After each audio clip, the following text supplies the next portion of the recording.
Hello दोस्तों, आज की कहानी आपको अच्छी लगे तो प्लीज़ मेरी वीडियो को लाइक और चैनल को सब्सक्राइब करें।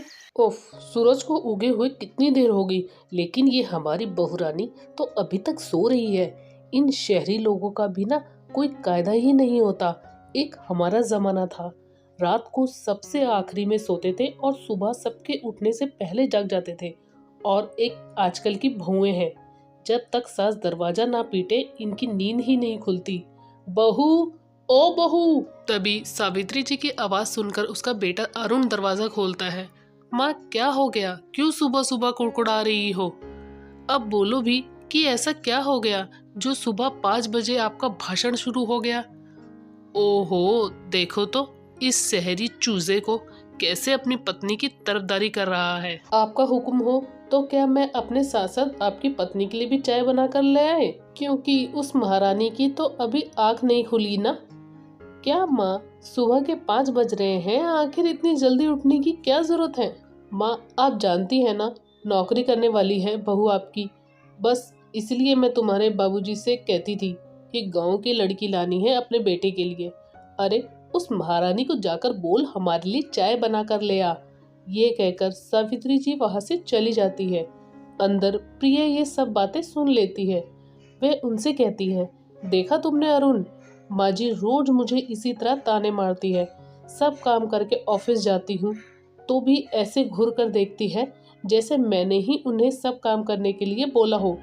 जानता हूँ प्रिया, मैं बेटा होकर उनके इस बिहेवियर से दुखी हो चुका हूँ, तो तुम तो फिर भी बहू हो, तुम्हारा वे क्या ही हाल करती होंगी।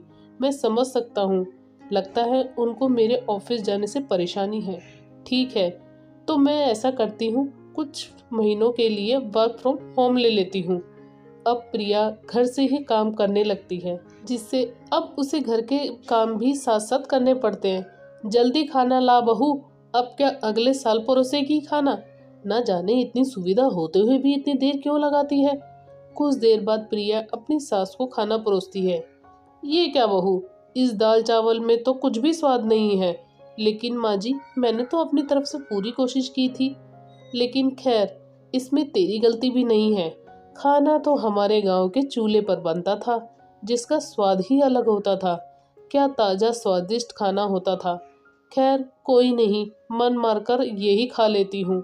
दिन का काम निपटा कर प्रिया ऑफिस के कामों में लग जाती है। फिर शाम को वह अपनी सास को चाय बनाकर देती है, जिसे पीते ही सावित्री जी उसमें भी नुक्स निकालती है। इस शहर का ना तो पानी अच्छा है और ना ही दूध, न जाने कैसे मिलावट करके आता है। इस नास पीटे आरओ का पानी पीकर तो मैं बीमार रहने लगी हूँ। अपनी सास का गांव के प्रति लगाव देखकर प्रिया अपने पति से बात करती है। मुझे तो लगता है माँ जी तो यहाँ रहती है, लेकिन उनका दिल गांव में रह गया। इनके गांव में ऐसा क्या है जो माँ जी को वहाँ की इतनी याद आती है? आखिर कोई कमी थोड़ी ना छोड़ी हमने यहाँ माँ जी के लिए। उनकी पसंद की हर चीज है यहाँ। लगता है बाबूजी से बात करनी होगी। अरुण अपने पिता के पास जाता है। बाबूजी, माँ पहले भी गांव की बात करती थी, लेकिन मैं देख रहा हूँ जब से प्रिया इस घर में आई है ना, तब से वह हर बात को लेकर उसके पीछे पड़ जाती है। बाबूजी, प्रिया शहर की लड़की है, पढ़ी लिखी है, वो माँ की इतनी सेवा करती है, फिर भी वह हर वक्त गांव से उसके हर काम को कंपेयर करती रहती है। अब तुम्हारी माँ की इस आदत से तो मैं भी परेशान हो गया हूँ।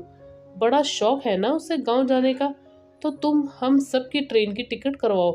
कुछ दिन हम इसको गांव लेकर चलते हैं, वहाँ रहेगी तो क्या पता उसका थोड़ा पारा कम हो जाएगा। अब वो दोनों अपने ऑफिस से छुट्टी लेकर कुछ दिन उनके साथ गांव चले जाते हैं, जहाँ उनका पुराना झोपड़ी वाला गांव होता है। अपने उस झोपड़ी वाले ससुराल को देखकर प्रिया कहती है, झोपड़ी में ससुराल? अरुण, क्या माँ जी इसी झोपड़ी के लिए हर वक्त गांव गांव की रट लगाए रहती थी?